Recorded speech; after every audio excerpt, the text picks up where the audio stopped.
Okay, so usually when you speak about American linguistics, people's mind go first to Noam Chomsky. But in fact, American linguistics is much wider and starts much earlier. One could trace it back to Whitney's Sanskrit grammar, 1879.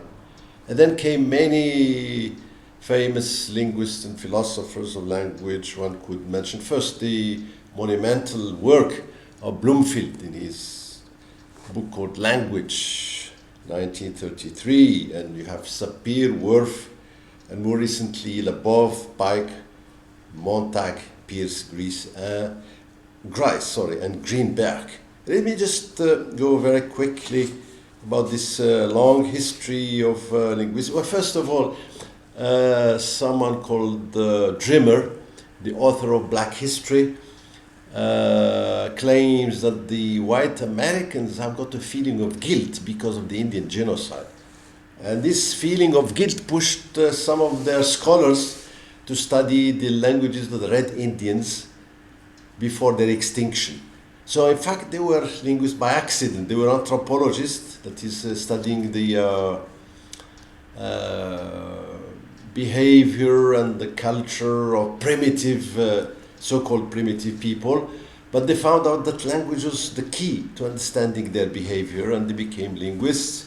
I'm sorry to say so, but okay, so maybe if we start with Sapir-Whorf. Well, Sapir and Whorf is a duo who suggested the theory usually referred to as the Sapir-Whorf hypothesis.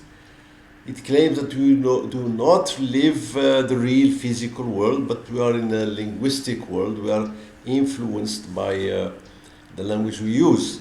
Especially Whorf was a fireman, and he noticed that many fires broke when people moved beside so-called empty petrol drums. In fact, those so-called empty petrol drums were more dangerous than full petrol drums, because they were not really empty, they were full of explosive gases. So maybe they would be casually smoking and cause an explosion. Well, the champion of the American linguists before Chomsky, I would go for Bloomfield, page 65. He's got a theory of a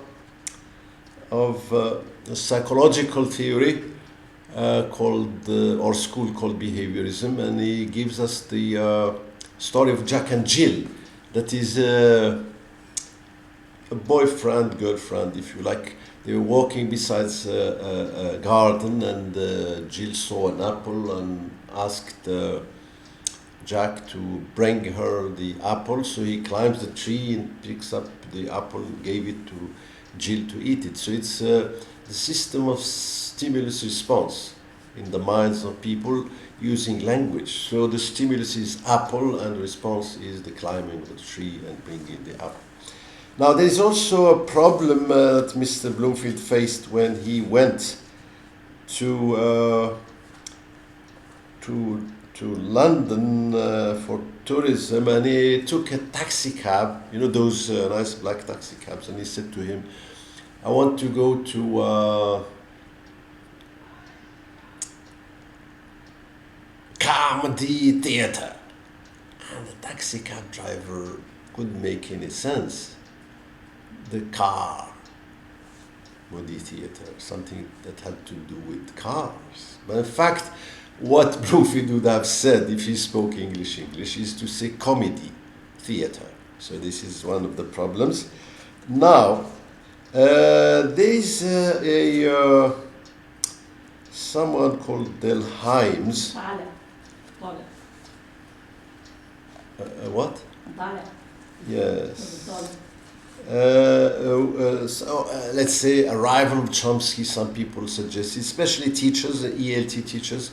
They said that Del Hymes' theory was much more speaking to them, because he had a more general idea about language. And he, to clarify his ideas, Hymes constructed the acronym SPEAKING, which stands for Setting scene, participant, ends, act, sequence, key, instrumentality, norm, and genre. He also suggested parlant, which stands for participant, acts, raison, localisation, agent, norm, and tone. Right, these are interesting linguists beside American linguists beside Chomsky. You have also Greenberg, who suggested some very interesting universals about language in general.